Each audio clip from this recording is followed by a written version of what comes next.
And I'm really excited about the partnership and, some of the early interest and adoption that we're going to see. I'm excited about the flywheel that Chris mentioned. I think that's going to be kind of a discussion that we can have, over the coming months and years. And I'm also just excited around, what's going on, some of the stuff we spoke about previously, like the Genius Act in the US and stuff. And I think all these different bits and pieces are just adding to this, legitimacy and use case narrative that expands beyond the kind of crypto native use cases. So that's what I'm excited about over the next few months. Welcome to Tokenized, the show focused on stablecoins and the institutional adoption of real-world assets. My name is Simon Taylor. I am your host for today, author at FinTech Brain Food and head of strategy over at Sardine. Joining me on this bonus episode of Tokenized is Chris Harmse, the Chief Business Officer and co-founder of BVNK. Third time lucky, Chris? Indeed. Good to be back. Third time's the charm. It definitely is. Alongside him is a returning guest. Second time is for Nabil Manji, who's SVP and head of FinTech Growth and Partnerships at Worldpay. How's it going, Nabil? Yeah, thanks, Simon. Excited to be back. Excited to have you.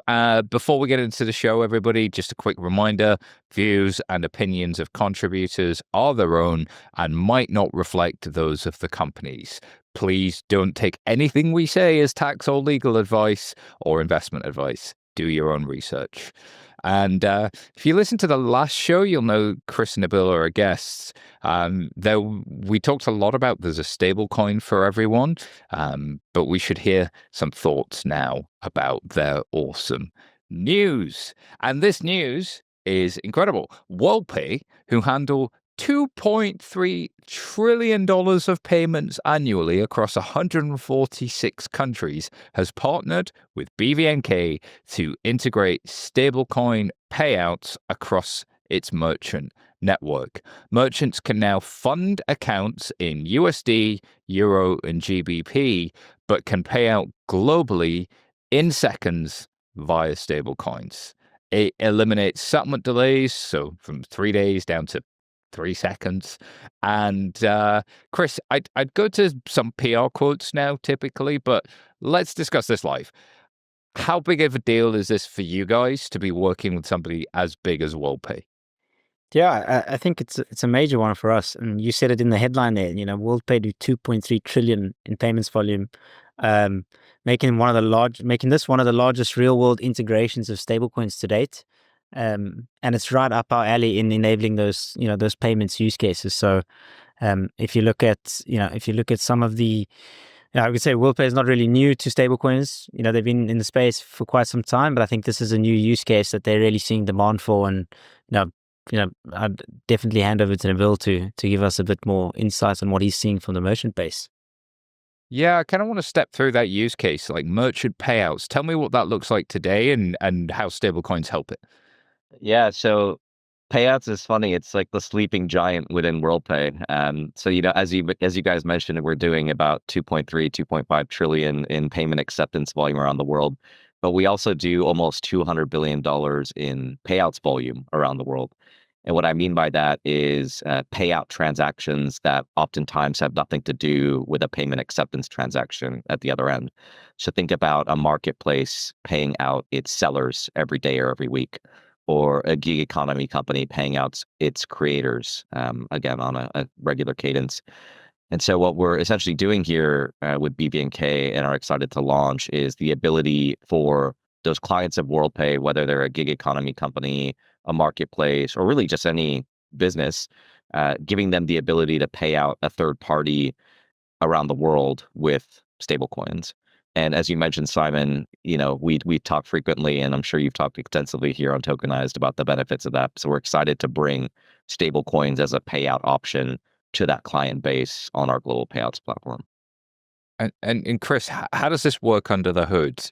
What's actually happening? Where's the stablecoin meeting WorldPay, and how's all of this connecting?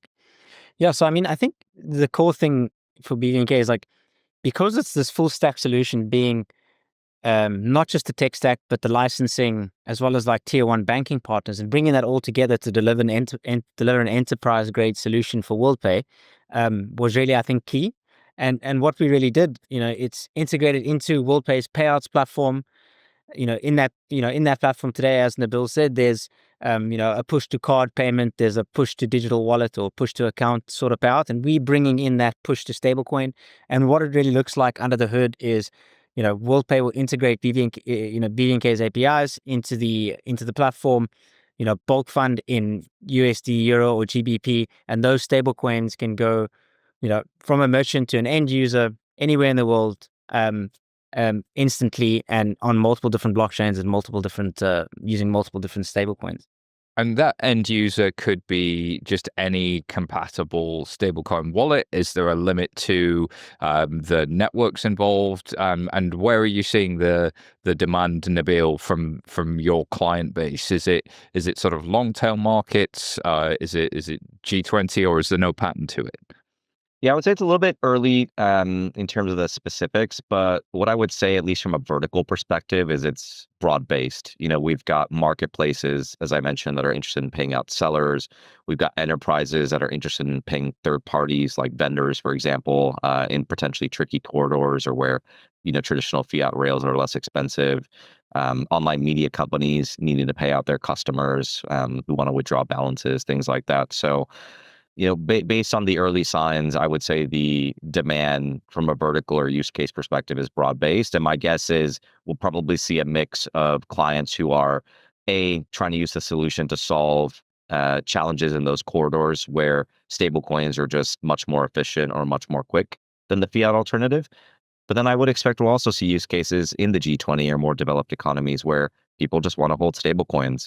It's really interesting. This morning, actually, JP Morgan came out and said, they expect yield-bearing stablecoins to be 50% of the stablecoin market going forward. And so, maybe there's going to be people in the US and Europe and others that, because of the yield potential, would rather just be paid in stablecoins so they can start farming real quick.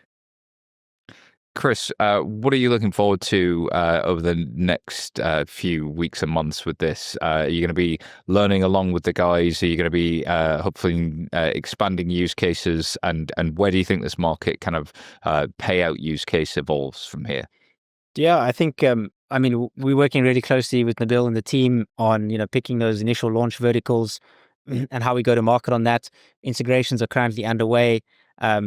Hopefully to launch, quite soon. And from there, I think, once you launch, some of the stuff we're seeing, and I'm sure Nabil is seeing it in the Worldpay merchant base as well, is we obviously powering stablecoin payouts for other platforms like Deal and multiple other PSPs across some of those, use cases that Nabil did mention. But those payouts are now being delivered into a consumer's hand everywhere around the world.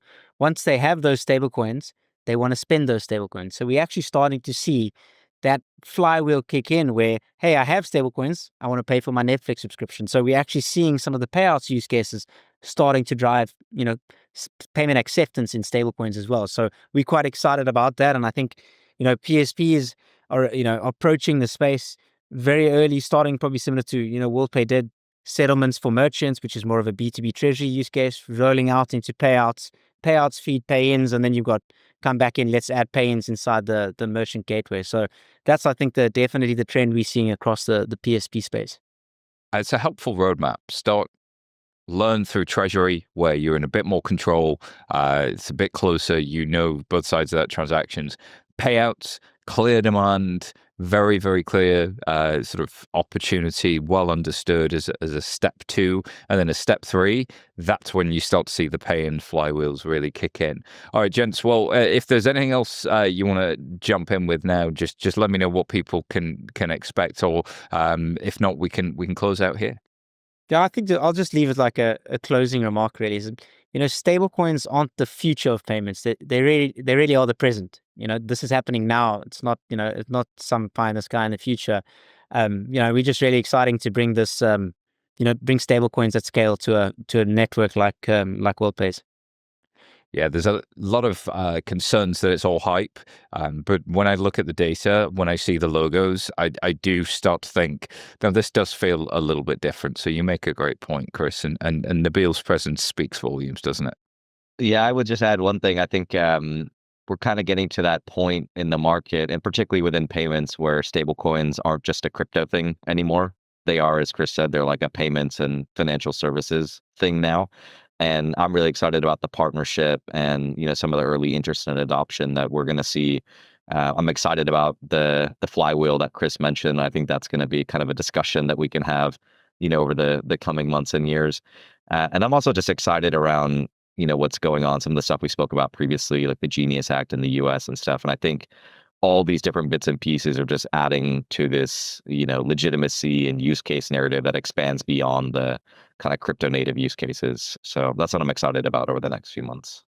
Well, we will have you all back, I'm sure, to talk about it more and keep tracking it as it becomes more of a finance thing. It doesn't get any less exciting, let me tell you. The nerdier and more payments nerd you get, the happier I get. That's for absolute sure. Well, thank you everybody for watching. Thank you everybody for listening.